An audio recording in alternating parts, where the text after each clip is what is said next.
But with Hashem's help, we're going to learn today Yevamos Daf Lamed Vav. We left off yesterday, a quick review, learning the argument, the machlokes between Rabbi Yochanan and Reish Lakish. Let's use the names that we are familiar with. Reuven is married to Rachel. Reuven has a brother called Shimon. Reuven passes away.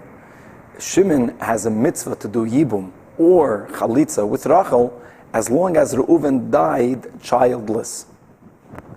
Now that we have established that it takes 3 months for hukar ubra, for a woman's pregnancy to become visible, therefore, when Reuven passes away and it appears that he is childless, we need to wait 90 days to actually confirm that indeed Rachel is not pregnant. Because if Rachel is pregnant and she gives birth to a viable child, the word viable means, as we'll learn today and later on, that if either, God forbid, she has a miscarriage, or even if she gives birth to a living child, but the child does not live a full 30 days, we say that that child was to begin with not viable, which means that Reuven died childless, and therefore Shimon has a mitzvah to do yibum or chalitza with Rachel.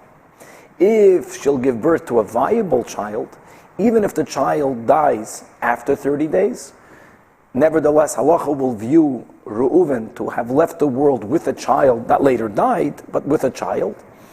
Therefore, the mitzvah of yibum or chalitza are not applicable, and Rachel is actually forbidden to have a relation with Shimon. She's an erva called Eishes Ach. One cannot have a relation with one's brother or sister. Again, the only exception is when there is a mitzvah of Yibum and Chalitza. Brother's wife. Thank you. Okay. So now the question is, that's the whole beginning of our Pedic, that if Reuven passes away and Rachel is pregnant, came along Shimon and he performed Chalitza. At this point, because of her pregnancy, and the majority of women will give birth and the children will live, she's a woman that's not going to fall to Yibum.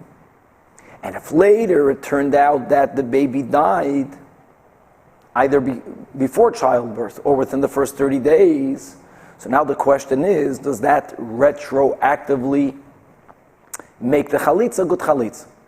So that was the argument, that Rabbi Yochanan says that a chalitza on a pregnant woman is a chalitza. In other words, if it turned out that she needs to get yibum or chalitza, that act was already the act of chalitza, and Reish Lakish holds that even if the baby dies later, she's going to need another chalitza, because the chalitza that's done to a pregnant woman, at that point she apparently was not falling to yibum, so that act is not valid. Now later we also said that the same argument that they have by Chalitza, that's how the Gemara began, is also the same argument by Yibum. Even though Yibum is a much more serious case. See, Chalitza, if anything, is not needed, but there's nothing inherently sinful with making a Chalitza to a woman who does not need Chalitza. However, Yibum is actually, if she will give birth to her child and the child would live, then having a relation between Shimon and Rachel is in the erva of Eishes Ach, one's brother's wife. If Shimon had this relation, l'shem yibum, but she was pregnant, so initially we also took it that this would be the argument between Rabbi Yochanan and Reish Lakish. That Rabbi Yochanan, who says that the chalitza is a chalitza, will hold that yibum, if the baby dies, turned out retroactively that she's a woman that fell for yibum or chalitza, that yibum is yibum. Reish Lakish is going to hold that she needs another yibum. Okay, the Gemara began from our Mishnah back and forth questioning Rabbi Yochanan and Reish Lakish, not being able to prove or to disprove either of the opinions. But on Daf Lamed Hey Amud Beis we had a Braisa, just reading the words of the Braisa, again quickly. The Braisa says that HaKoines es Yivimtei, that if a person does Yibum with one's Yevama, and it turns out that she is pregnant, so the Braisa says that if there was a co-wife, her co-wife is not allowed to marry out. What's pshat? Her co-wife is not allowed to marry out. And here the Braisa said words that so far were amended, because maybe she will have a viable child. And the Gemara right away asked that these words in the Braisa doesn't make sense. If one wife has a viable child, that would mean that the husband died with children. which means that neither of his wives need neither Yibum or Chalitza. So one wife giving birth to a viable child is a reason for the co-wife being allowed to marry out. So therefore the Gemara initially made this emendation, and it must be, says the Gemara, that the Braisa meant the opposite. That if one does Yibum with one wife who is pregnant, the other wife cannot marry out because maybe the child will not be a viable child. Meaning that these two wives do need Yibum and Chalitza. And now the kasha is, Bishlam, according to Reish Lakish, that holds that Yibum with a pregnant woman, even if it later turns out to be that she needs Yibum, but while she was pregnant the Yibum is not valid, then this Braisa makes sense. If the child will not be viable, they are not allowed. There will be a Yevamos l'shuk. That means they will not be allowed to marry out without having Yibum or Chalitza. One of them needed. Shimon already did Yibum with one of the wives. Now what he did is not valid. However, according to Rabbi Yechanan, that holds that Yibum with a pregnant woman, with a Meuberes, is considered the Yibum if she needs it. So the co-wife should be allowed to marry out, as we say, Mimanavshach. If the child that she'll give birth to is a viable child, which means that none of them needed Yibum and Chalitza, so she can marry out. If the child will die during pregnancy or before the 30 days, as we're learning, a non-viable child, which would mean that she does need Yibum and Chalitza, but the brother did Yibum with her. And according to Rabbi Yechanan, that Yibum is a Yibum. So weiter she can marry out. So that was the kasha against Rabbi Yechanan. That was a great question. And because of that, Abaye said a big chiddush, that even though we initially understood that Rabbi Yechanan and Reish Lakish's argument was both regarding Chalitza and regarding Yibum, so Abaye needed to amend it and to say that even though Rabbi Yechanan holds that Chalitza with a pregnant woman, if later it turns out that that child did not live, that Chalitza was already valid. Retroactively, she needed the Yibum or Chalitza, so the Chalitza is a Chalitza. She doesn't need another Chalitza. But Yibum, even Rabbi Yechanan will agree to Reish Lakish that the Yibum will not be valid. And as we quoted the Tosfos, that explains the difference, the logical difference. Chalitza, at best, is not needed. But there's nothing wrong doing Chalitza. It's not a sinful act. Having a relation with a woman, that's an erva, is a sin. So therefore, this risk that this Shimon did by having Yibum, whether he knew she's Muberes, even if he didn't know she's Muberes, but he didn't wait the 30 days, was in itself a inherently sinful act. So it has no validity. So even Rabbi Yechanan will hold that another Yibum will be needed. So therefore, the Braisa makes sense by saying that being that the child might not be viable, Eina Shal Kayama, that's why the co-wife cannot marry it. And we finished yesterday by quoting that Rava challenged Abaye, and Rava tells Abaye that you can't differentiate between Chalitza and Yibum. In other words, when retroactively it becomes clear that there was no child, and therefore Yibum or Chalitza was needed, if Rabbi Yechanan will hold that Chalitza was already good enough, she doesn't need another Chalitza, he will hold that Yibum is good enough. And why does he say that? Let's begin learning the last two words in Daf Lamed Hey Amud Beis, the Hakaimelan, because we have a rule, turning to Daf Lamed Vav, that the Chol ha'oila liyibum, oila lachalitza, that Yibum and Chalitza, they're connected one to the other. In other words, any woman who's mechuyev, who needs to get Yibum, she also needs to get Chalitza if Yibum will not happen. But if a woman is not falling to Yibum, she does not fall to Chalitza. And therefore, if Rabbi Yechanan would hold the way Abaye is suggesting, that a Meuberes, even if later the child turns out not to be viable, that Yibum with her is not a Yibum, if Yibum is not a valid halachic Yibum, then Chalitza will not be a valid halachic Chalitza. Because Chalitza is in the place of Yibum. And therefore, Elamar Rava, Hachi Ka'amar, and now Rava goes ahead and he has to explain how the Braisa can work according to Rabbi Yechanan, that holds that a Yibum with a Meuberes is a Yibum. Says Rava the following. First of all, when it says in the Braisa, it says Meuberes, that if a person does Yibum with one's Yevama, and it turns out that she is pregnant, so the Braisa says, that her co-wife cannot marry out, and Rava, now it's great, doesn't amend the Braisa. He actually reads the original test. Why can she not marry out? Because Shema Yehev Lad Ben Kayama. Because the baby will be viable, or perhaps the baby will be viable.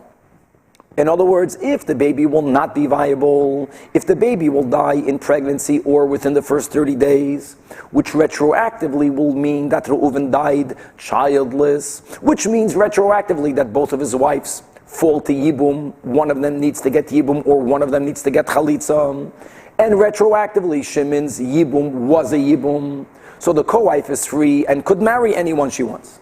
Why can she not be remarried? Because the baby will be viable. Now the question is, one second, if the baby is viable, that means that neither wives need Yibum and Chalitza, so why can she not marry out?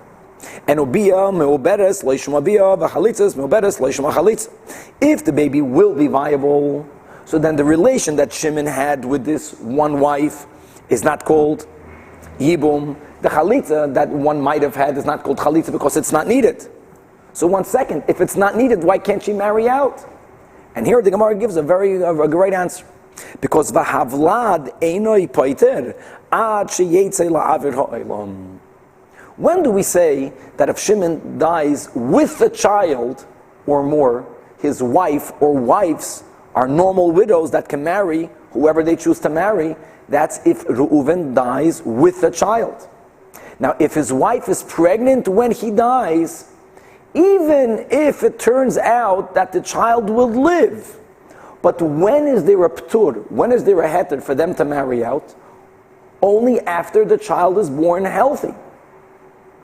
So therefore, fakert, if it's going to turn out the baby is going to die, according to Rabbi Yechanan, then the yibum that Shimon did with one wife would be a yibum and would be mater, her co-wife, to marry out. But since we are saying the opposite, that maybe the baby will live, baby living meaning that whatever he did with the co-wife is of no significance. It was actually, unfortunately, a relation with an erva. But what about the co-wife? Say the co-wife can marry out. The co-wife will marry out as long as the child lives. She needs to wait until the child is alive for 30 days for her to be able to marry out. And now the Gemara says, and we learned the Braisa that says exactly the way Rav explained, that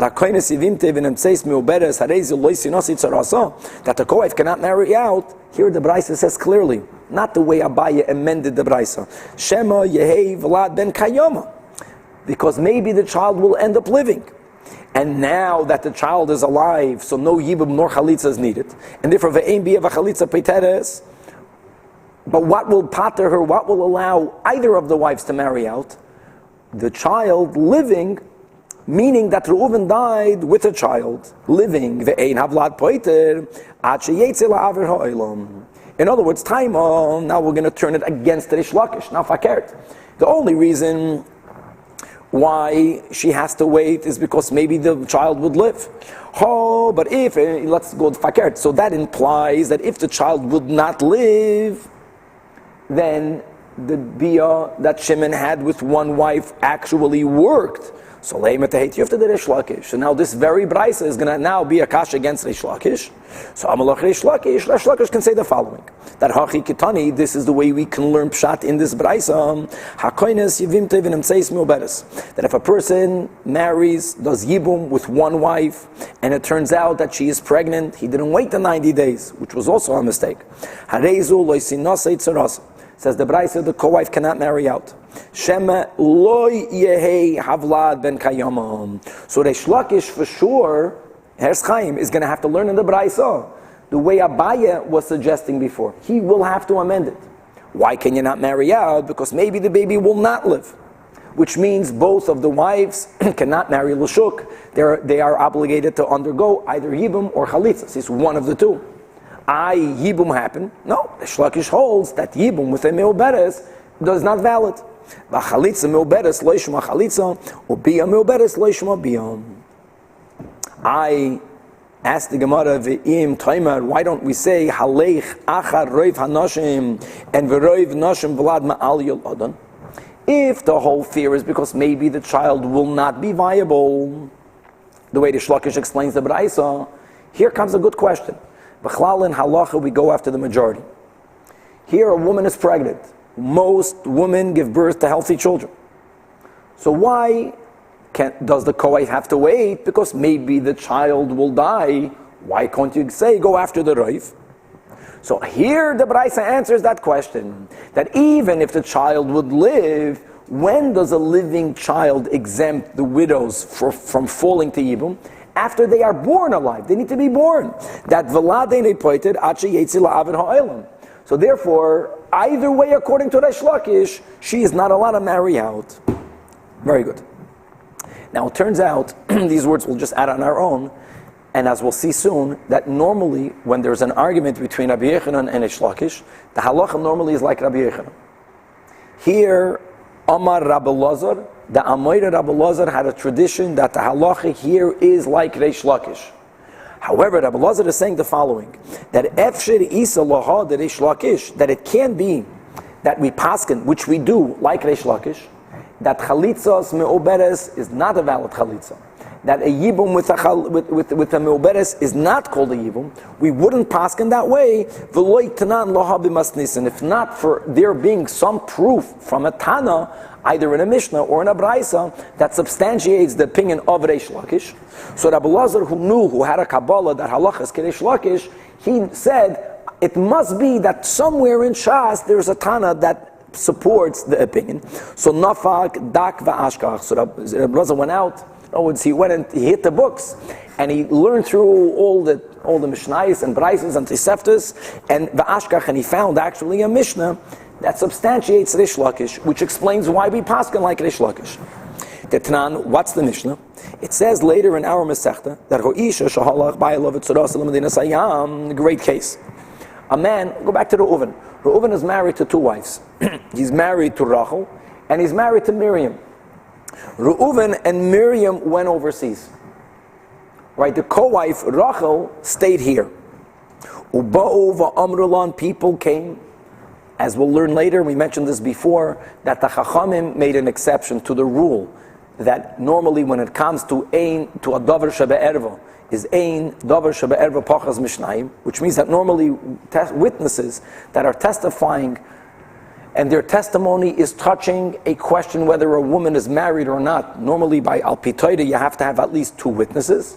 The Chachamim were lenient in a case where one witness or perhaps even a normal non-kosher one witness is saying that so-and-so died, allowing sometimes the widow to marry based on the testimony of one. However, in reverse, if later the first husband comes back, even though she married a second man with the assumption that she's a free woman, in other words, her relation with another man was not a willful sin, nevertheless, she'll be ushered both to the first husband and to the second husband. So a witness or witnesses come and they tell her meis bailech, and we are allowed to believe that witness. But 1 second. When her husband left, neither Rachel or Miriam had children. And there was a brother Shimon. But he died overseas. So the question is, does she have to suspect maybe the co-wife that's not here, maybe she's pregnant, and therefore if the co-wife is pregnant and she'll give birth to a viable child, then she does not leave Yibum or Chalitza. But maybe not. So it says over there, she can neither marry another person, nor do Yibum with Shimon, until she finds out whether the co-wife that's not here is pregnant or not. That's the end of the Mishnah. Now comes along Rabbi Lazar, and Rabbi Lazar is going to show you how this Mishnah is a proof that the halacha is Reish Lakish.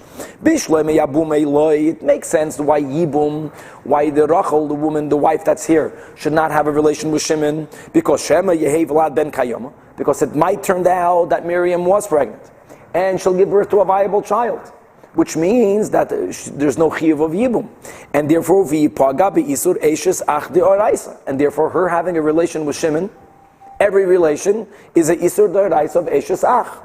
Eloloi tach loi tzamai. Why should she not do chalitza? Because let's talk this out by heart. Why can't she do chalitza? And let her say mimanavshach.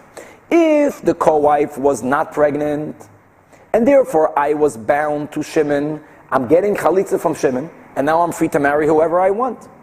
If the co-wife is pregnant and gives birth, I for sure don't need yibum and chalitza, and again I'm free to marry whoever I want. So why does she have to wait to find information, and her being for that amount of time a bound woman and aguna, let her get chalitza from Shimon and marry out? And therefore, for her to get chalitza during the 9 months of the potential pregnancy, and for her to marry then, hainu safek. This would work out according to who?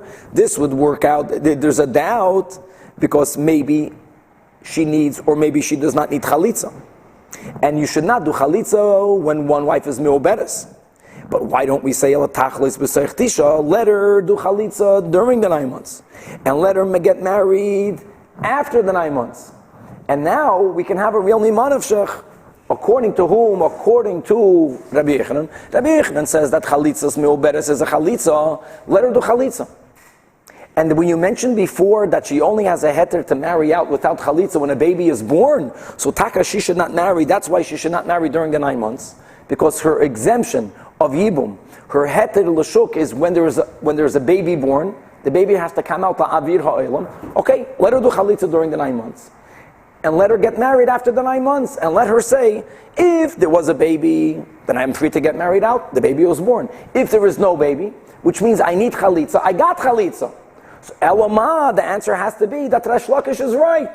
She cannot get chalitza, because even if it turns out later that the baby is not living, the chalitza that is done b'toich tes l'Resh Lakish is not valid. She still needs another chalitza. So only when we accept the opinion of Resh Lakish do we understand this Mishnah. So the Gemara says it's not true, because even according to Resh Lakish, chalitza after 9 months should be valid. And the question would still be, why does she have to wait to find out what happened? Still, even if you paskin like Reish Lakish, wait until the end of 9 months. In other words, if she got pregnant from her husband needed to be alive. So she finds a witness that tells her that Reuven died, her husband died. When did he die? In this time. Let her wait 9 months from them, and then get chalitza from Shimon, and let her say, if there was a baby, I'm free to marry whoever I want. Even if there was no baby, I got chalitza. According to Reish Lakish, chalitza is not valid when one wife is pregnant. Let her only get chalitza after 9 months. So for sure she wasn't pregnant. Elot must be, don't use this Mishnah as a proof to Reish Lakish. Take that out. Rebbe Lazar, you don't have a raya. The whole Mishnah is based on a whole different logic.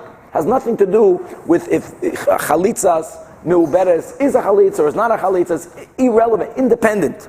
The Abaye bar Abba and Rab Chinana bar Abaye both said, or bar Oven both said, Shema Yehei Vlad ben Kayama. That the reason why we do not allow her to do a chalitza, because if she'll get a chalitza, we might find out later that the co-wife did have a child, which would mean then that chalitza was not needed, which would then mean that she's not called a woman who is a chalutza. And now she will be allowed to marry a kohen. Because midrabanan, as we said a few times, the rabbi said that just like a divorcee, midoiraisa, cannot marry a kohen, midrabanan, a woman who underwent chalitza cannot marry a kohen. But people won't know that. People will see her getting chalitza. She's going to get chalitza from Shimon. And later on, someone is going to find out that the other wife Bechal had a baby, she didn't need it, and she's going to marry a kohen, and therefore the only way you'll be able to she would be allowed to marry a kohen is by people publicizing that her chalitza was really not needed. So the Gemara says, well, if that's the case, why do you prohibit her from doing anything until you find out? Let her get chalitza, and later on make such an announcement if needed. Make such an announcement. So the Gemara says these announcements don't always work, because Dilma Iki Inshi Inish Dahava b'chalitza, because there might be a man that was there during the chalitza, and even if they'll make an announcement that they discovered that she didn't even need a chalitza, and therefore she's not a chalutza, and she's muteris l'koyin, but v'lei'hava b'hachraza, he won't hear all that. And he might come to think that koshari chalutza b'koyin, that the chachamim allowed a chalutza married a koyin. And then he'll tell that to other people, and this takala can come out that people would think that a chalutza is muteris l'koyin. Okay, bottom line is, you don't have a raya from that Mishnah to Reish Lakish. Now, Amar le Abaye also tells Rabbi Elazar, I'll tell you even more than that. If the Braisa would have said that the wife that's living here is stuck and she can't do anything, then you would have a raya. aside of the comment we meant before. But really, all the Braisa says is Lo sinose v'lo tisyabim ketani. V'lo chalitza. All it says is that the co-wife that's here is not allowed to do yibum or marry out without chalitza. Aval I chalitzla. But if she will get chalitza, according to Rabbi Yechanan holds that even if the other wife was pregnant, the chalitza retroactively works. Hachinami d'shariyam. Okay, so there's no raya for Reish Lakish. There is certainly not a question against Reish Lakish. Back to just to know that in this din we paskin like Reish Lakish. And now the Gemara finds a brayso. Tanya kavasa de Reish Lakish. There is a brayso that substantiates the opinion of Reish Lakish. It says clearly that ha'chayla it's limoberes. If a person did chalitza and it turns out that he gave chalitza to a woman that was pregnant, which means when he gave chalitza at that moment, as far as we know, she did not even need chalitza, and then vihipila, and then she miscarried. Tzricha chalitza min ha'achim. She will need another chalitza. According to the way Rashi teaches, the way we said yesterday, min ha'achim means from any one of the brothers. It means even the one that gave her chalitza has to give her chalitza, or one other brother give her chalitza. Okay. Amar Rava says, Rava hilchas hakavasa de Reish Lakish b'hanitras. Rabbi Yechanan and Reish Lakish, normally the halacha is like Rabbi Yechanan, but in the following three halachas we paskin like Reish Lakish. Chada amran. One is in this case, right? Chalitzas me'uberes. According to Rava, yibum with the me'uberes, machlekes Rabbi Yechanan and Reish Lakish, and we paskin like Reish Lakish, that whatever happened was not valid even if the baby dies, even if the baby is not viable. Idach the Tanan. The other two will be regarding laws that we will, God willing, learn later in Masechta Baba Basra. B'kitzur, first of all, the general idea that for something of value, to change possession, even with the consent, say there's a seller and a buyer, or a person who's giving a gift and the recipient of the gift, even if I want to give and you want to receive, the actual transaction of this thing going from me to you only happens normally when there is an act of acquisition called a kinyan. A kinyan is needed. However, there are exceptions. One exception will be when a person is called a shchiv mira, when a person is seriously ill, and we'll learn later when exactly is the person called seriously ill. But when a person is seriously ill, we don't want for that person to go through more anguish. If we will demand the kinyan for his words or for her words to have effect, they'll be worried, I might die before the kinyan, and my final will not be filled out. So the Chachamim said that the words of a shchiv mira have the same power as a kinyan. That's one thing to know. Another thing that we need to know, the Torah defines inheritance. The Torah tells us how inheritance works, and a person can never go against the words of Torah. It's called, you cannot be masna al masha kasav b'Torah. If Hashem says that, for example, the firstborn gets an additional portion, that's what Hashem says. A person cannot say, I'm going against that. However, you could circumvent the law of inheritance by giving a gift while you're living. So if a person wants for his belongings to be divided in a different way than the Torah inheritance law, all that person needs to do is to give a gift while he's still alive. And for example, if a person wants to give his belongings to all of his children equal, and he wants to give it to his sons and his daughters, so all he needs to do is, if he's not a shchiv mira, if he's healthy, he has to make a kinyan, write a document. If the person is already a shchiv mira, he has to make a declaration. And as long as his declaration is that what I am doing is as a gift that I'm giving while I'm still alive, his words will be valid. Let's read it inside. If a person is a shchiv mira and his words will be actually doing the transaction, and then if he says, I want one child to get more, I want one child to get less, or I want all children to get the same amount, I don't want the firstborn to get an additional amount. As long as he's giving his belongings as a gift while he's still alive, so then devarav kayamim, then his words stand, and after he passes away, we will do what he said.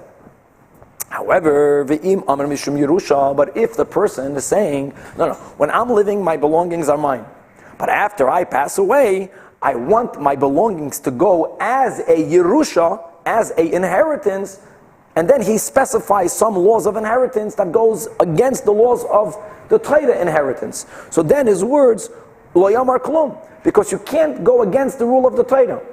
When a person gives a gift, he's not going against the laws of the Torah. The gift goes into effect before he dies. So there's nothing for there to be inherited. Now what happens if there's a contradiction between him, he confused, or he said both the words gift and the words Yerusha. When he uses the words gift, matana, whatever he says works. Whenever he uses the words Yerusha, I cannot define what Yerusha is. God defined what Yerusha is. What happens now if kasav, and here not to get confused, kasav means either writing, or by yeshchiv mena saying. The key is not the kasav, the key is that bein batchila, bein basoif, bein ba'emtza. If the person used the words of gift in the beginning, in the middle, at the end, look in mamish in the last line of Rashi. In other words, batchila, the Yevamos says Rashi, tinas and sada plainis leplaini.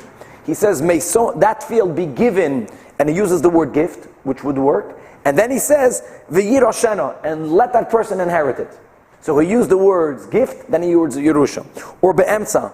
Be'emtza means that he sandwiched the word gift in between, twice using the word Yerusha. He says Yerusha, then he says v'tinasanlai, and then he says v'yarsha.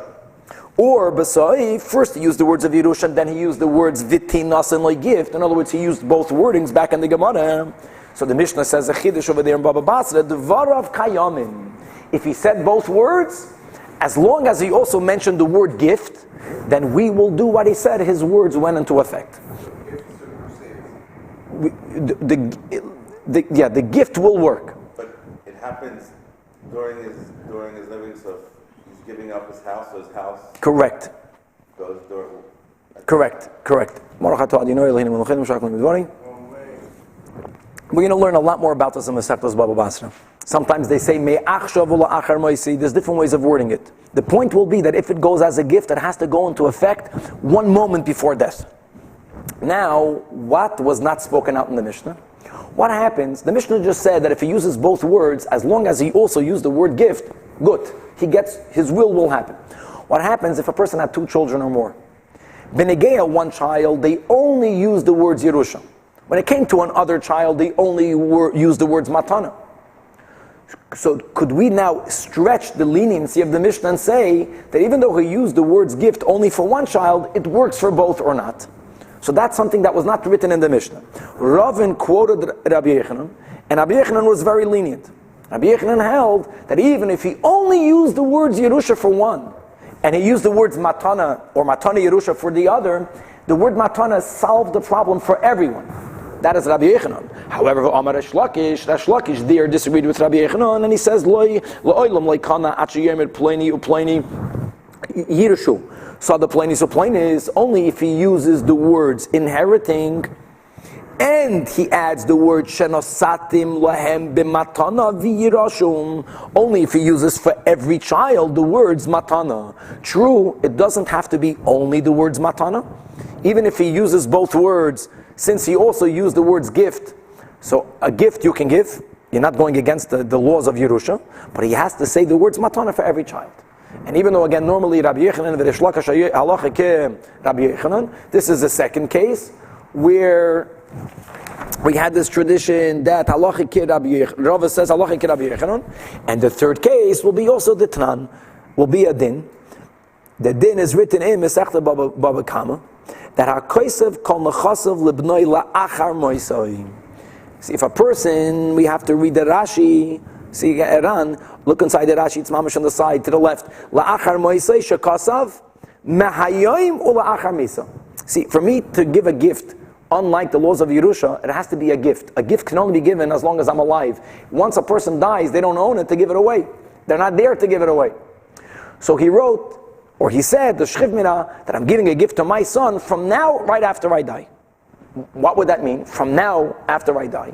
So what that would mean is that the user fruit, the paytas, the benefits from the field, the rental, the income, goes to the dad, which is why he said only after death. But on the other hand, for the gift to go into effect, it has to go into effect from before death. And he didn't say from a minute before death. He said from today, Mahayoim. So the son owns something now. So what does the son? The son owns the land itself. However, all of the user fruit of the land belongs to the father until the father dies. That's number one. That says in the Mishnah. Huh? Well, it's not just making a will. It's making a will in which he's changing the laws of inheritance only by giving a gift. And the gift has to go into effect before death. But he said both the words Mahayoim Ula Achar Misa, and that's how it works. Regular wills don't necessarily have to be worded this way. Many times a person can make a will and write a different type of division by giving it a gift, and he can write, I'm giving this gift a moment before I die, which would mean that 2 moments before he dies, it's all his, both the land and the user fruit. Here he said from today and after death. So we say, Ha'av eina yachal limkar. Now, until the father dies, the father can never sell the field. Why not? Even though the father has the rights to usage, because shetinasan leben, shenasnan leben, because he already gave it to a son. It says the land itself belongs to a son. On the other hand, the son cannot sell this field, mipnei shehein b'reshus ha'av. So none of them should sell it. Question is if they did sell it. So now we learned over there that machar ha'av, if the father sold it. Now obviously you cannot sell something you do not own. The father doesn't own anything more than the user fruit. And even that should not have been sold. But if he did sell it, so the din is mechurin. And the person who bought it gets to use the fruit until the father dies. Obviously. So the purchaser will not get more than the seller owned, but he'll get all of what the seller owned. Ache Yevamos. He gets to use it until the father dies. If the son sold it, just like the son cannot use it until the father dies, if the son sold it, then the buyer of the son cannot use it until the father dies. So far is the Mishnah. Clear. The father sells the profit, and the son sells exactly. the profit. And now on this, we learned the following. Something that's not spoken in the Mishnah. What happens if the son sold it, which he shouldn't have done it, but he sold it while the father is alive, and the Mishnah already paskined that after the father dies, then the purchaser will get the field. But what happens if the son now dies before the father died? So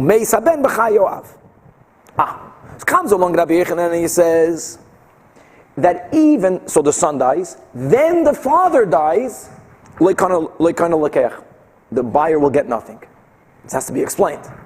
However, Rish Lakish says, no, he shouldn't have sold it. But now that he sold it, whatever he would have gotten, he sold to the buyer. What would the son have gotten after the father dies? He will get it. After the father dies, the Lekeach is going to get it. And what's the argument? So why does Rabbi Yechanan disagree with that? Rabbi Yechanan Amar Leikana Lekeach, because he holds Kinyan Peres Ke Kinyan Haguf Dami. That whenever you have the thing itself, and everything also has its user fruit, that which it can benefit others, whoever owns the user fruit is considered as if they own the thing itself. Now make it clear. Everyone agrees, even Rabbi Yechanan agrees, the Mishnah says, that if the son would have sold it, and then the father would have died, even though Rabbi Yechanan holds that the father's right to the Peres is considered as if he owns the field itself, which means the son really had nothing to sell, but the father did give the son the future rights. And that was sold. And the Lekeach would get it. But if the son died b'chaya ha'av, and the father is still living, when he sold, there was nothing that he owned then to sell. He only sold future rights. The moment the son dies, he never got future rights. He was not alive when those rights came to him. So it comes out that he sold nothing. He sold what he owned nothing. Not the user fruit, not the king in Haguf, because according to Rabbi Yechanan, the thing itself is considered owned by the person who owns the rights to it. And the rights itself he never got, he wasn't living. So the Lekeach gets nothing. Because king and Peres, Lavke king and Avguf Dami, they're two complete separate things. There is the user fruit, and then there is the field itself. One is not connected to the other, and therefore when the father wrote from now and after death, the son now got something. And what he owned, he already sold. So I don't care if the son is alive or not alive. When the father died, it's irrelevant. Whatever he owned, he sold.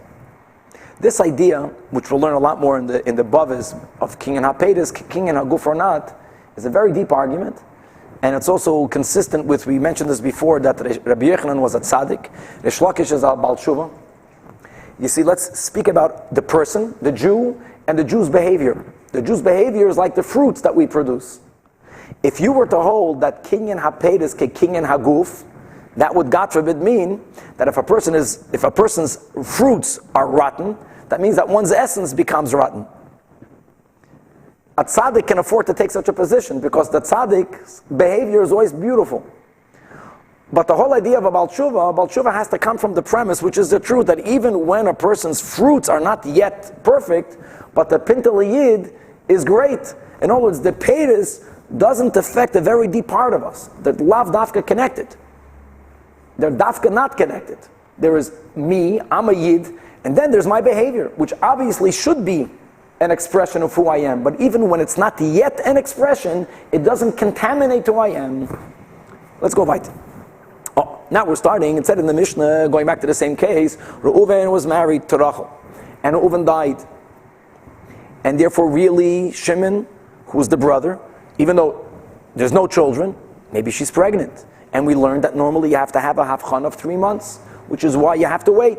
He didn't wait, and he did yibum with her. And then it turned out that she was pregnant, oy gewalt, which means that relation apparently was an erva relation. And then it came out that she either miscarried or she gave birth to a child, but within 30 days the child passed away. Ein havlat shel kayama. So the Mishnah said that it turned out that she's a Yevamos, that he can keep her. Tana, we learned Mishum Rabbi Eliezer Amru, that even though we learned in the Mishnah that retroactively, now that the child is not alive, the Yibum turned out to be an act of Yibum. Nevertheless, we don't know if the child will live or not. So Shimon did Yibum with her, then after 3 months she's pregnant. So what now? Everyone agrees that until we find out the status, he cannot be with her, because if the child will be alive, then every time he has a relation with her, he's having a relation with Eishes Ach, it's an erva. So Rabbi Eliezer says that the Chachamim, they penalized him. They gave a knas, and they told him that he has to divorce her. Now, but then he can't be married. Well, only if he's a kohen. We'll get to that soon. Normally he could remarry her. Unless he was married to someone else. Correct. But she for sure cannot marry someone else in between, because she might need yibum or chalitza.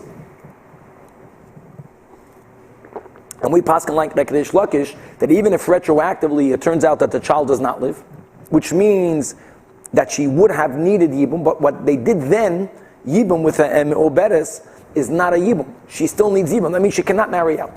But they penalized him. That's what Rabbi Eliezer says. So Amar Rava says, Rava, that you should know that Rabbi Meir and Rabbi Eliezer have the same opinion. Rabbi Eliezer is what we just learned, the concept of a knas.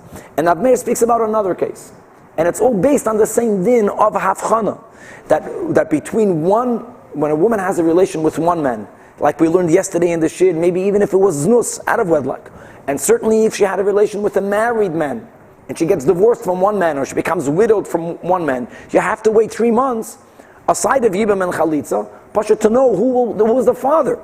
So the time we learned that a person should not marry. Oh, here I'm sorry. Here we're speaking about something else. That if a woman is pregnant, in the times of the Mishnah, if she would have a relation without using birth control, then it would be possible for her to conceive another child, and one child could have killed the original child. Likewise, when a woman is nursing, a woman could become pregnant. If a woman becomes pregnant during the 24 months of nursing, it's going to diminish or completely end her milk supply. And especially in those days before formula, if a woman lost her milk supply, then the baby can die from hunger. So therefore, there's a din that a man should not marry a woman while she's pregnant. A man should not marry a woman while she's nursing chaveroi. The reason why we mention chaveroi is because if one fathered that child, we learned that in Daf Yud Beis Amud Beis, the Chachamim say, Shomer Psoim Hashem. Never use birth control and God will protect. But that's only if it's your child. But if she's nursing someone else's child, she got divorced or she got widowed, then don't marry her. Wait until the 24 months pass. That is a Takanas Chacham. Now, what happens if a person violated that? V'im nosam. So you know what Rameir says? He has to give her a get, and he's never allowed to marry her again. Chachamim say, yoitzi.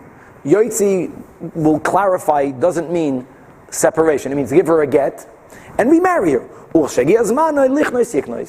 Rameir says, you have to give her a get, and you can never be together. Oh.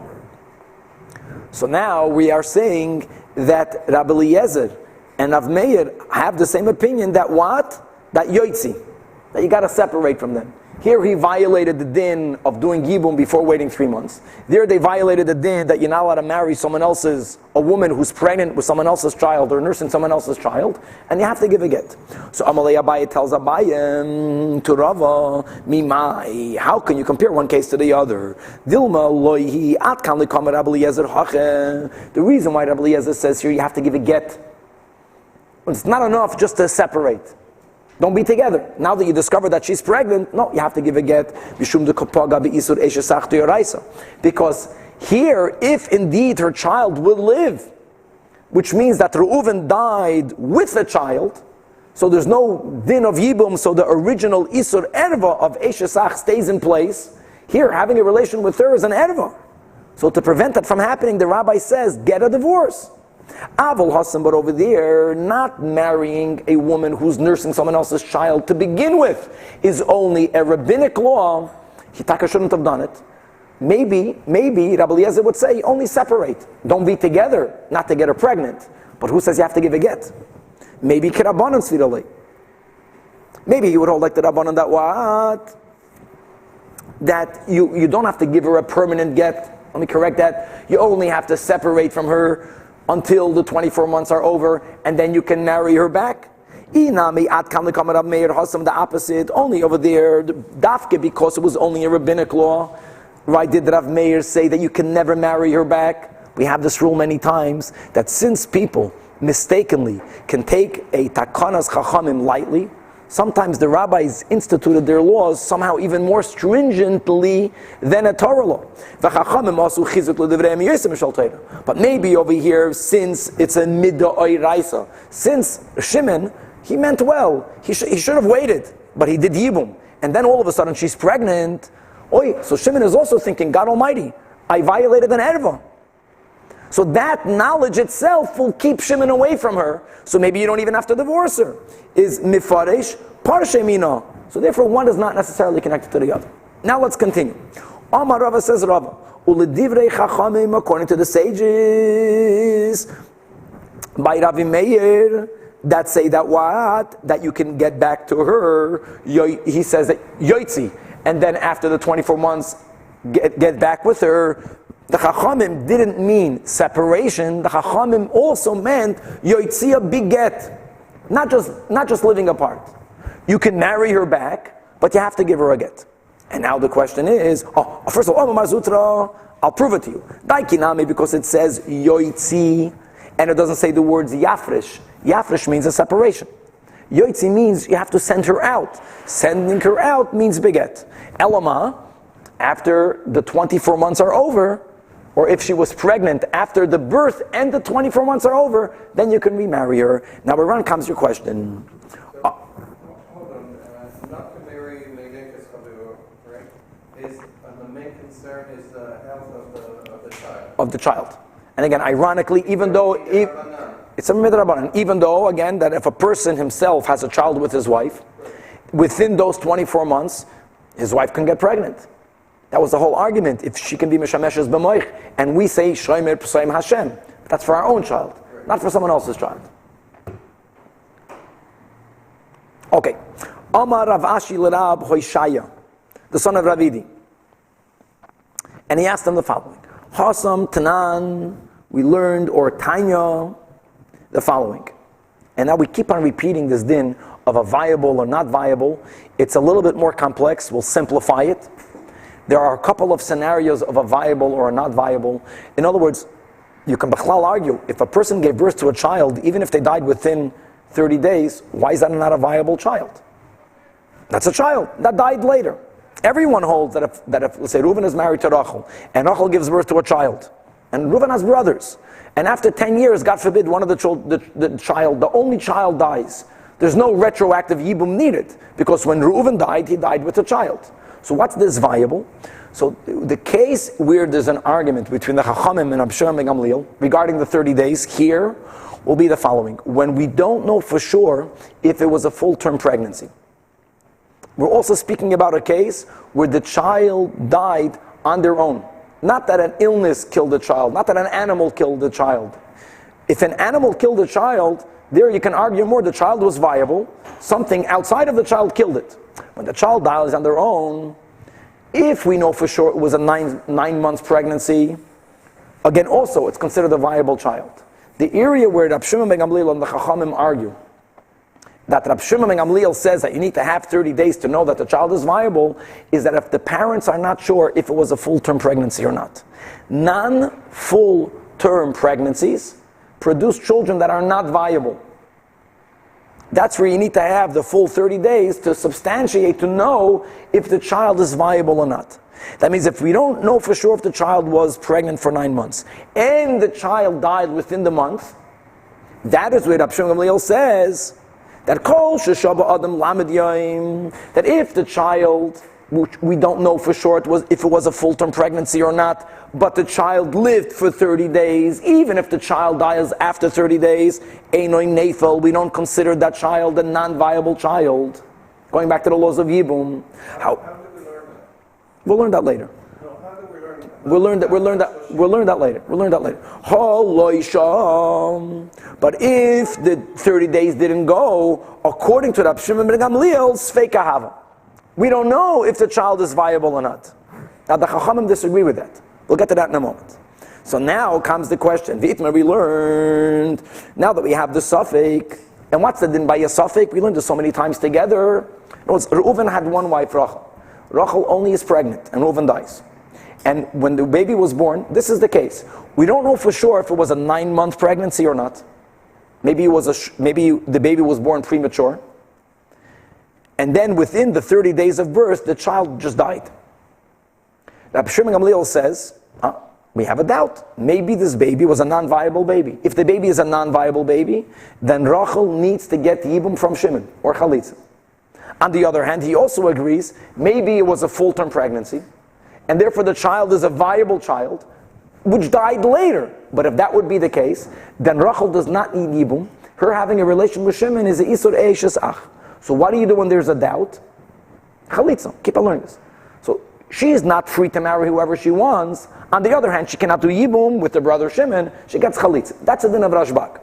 Now we learned what happens that if it makes b'toich lamed yaim, and now we're according to Rab Shimon ben Gamliel, Rachel should get Chalitza from Shimon before she marries another person.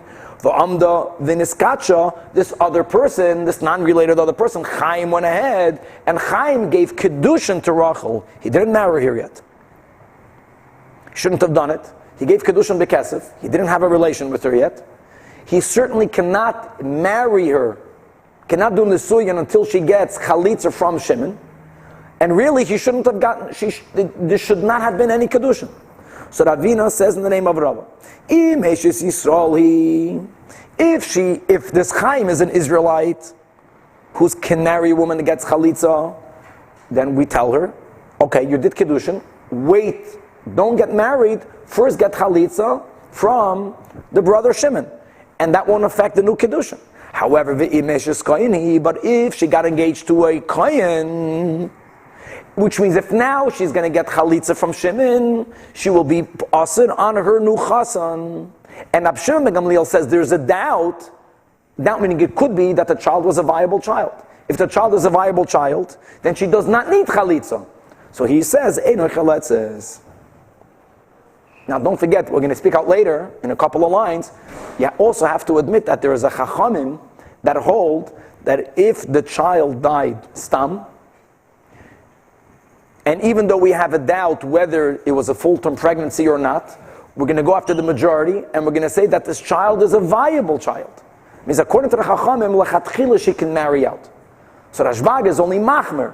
So Rav is saying, Ravina said in the name of Rava that this chumrah is only where it won't affect her negatively. Now, 1 second. Now, Rav Mesharsha Mishmei Rava Amar, Rav Mesharsha quoted Rava, and he said, no, Rava was more machmir, that achazu va'achazu chayletzes, that according to Rashbag, if she's married to a kohen, tough luck. He did kedushin to a kohen. Rashbag says there's a doubt. It's a doubt in a doiraisa. Means she might be mechuyev yibum or chalitza. So yibum don't do, but chalitza you need. Once she gets chalitza, she can't marry the kohen, so you can't marry the kohen. So there was an argument. What was the opinion of Rava? Ravina held Rava was lenient. Rav Mesharsha held Rava was machmir. And look at this story. Omar lei Ravina le Rav Mesharsha, turning the page to Daf Lamed Zayin. He tells Rav Mesharsha, you're right. When you are quoting Rava by saying that Rava was machmir, be'urta Omar Ravi hacha. At night, Rava said that. However, B'tzafra, the next morning Rava came to shul, came to the yeshiva, and he slept on it, and he changed his mind. And Hadarbe. Rav Mesharsha didn't like it. Rav Mesharsha felt that according to Rav Shimon ben Gamliel, being that he says that she's a suffix, that there's a suffix if the child is viable or not. In other words, it's possible that the child is not viable. If the child is not viable, chalitza is needed. He couldn't accept the fact that Rava was materit. And look at his expression. Amar lei, so Rav Mesharsha tells Ravina, Sharisu, are you telling me that Rava in the morning said that she can marry the kohen? Yeah, Rava was that lenient. Yeah, hey, Rava may be God's will. Shetishtru aftarba. Maybe you're going to come and tell me that Rava in the morning gave a heter to eat chaylev. Chaylev are the forbidden fats, which is usher to eat with the penalty of kares. In other words, Rava for sure was not lenient. Now, all of that was quoted from Ravashi, and Ravashi now is asking Rab Hoshaya the following question. Hach over here, when we learned the din of Muberes Chaveiroi. And what did we learn? According to Rav Meir, you got to divorce her. That was your question, Eran. But according to the Chachamim, Yoitzi means a get, divorce her, but you can marry her back after the period of nursing ends. What happens if she got married to a kohen? Then in the case of Muberes Chaverim next Chaveroi, Hanasul l'kohen. What will be the opinion of the Chachamim? Do we say, Mi Avid Rabbanan Takanta l'kohen? According to Ravina, version of Rava, that when it comes to an Eishes Kohen, we're more lenient. That's why he said that she doesn't have to get chalitza. Maybe will he say the same thing over here? And obviously they can't be together.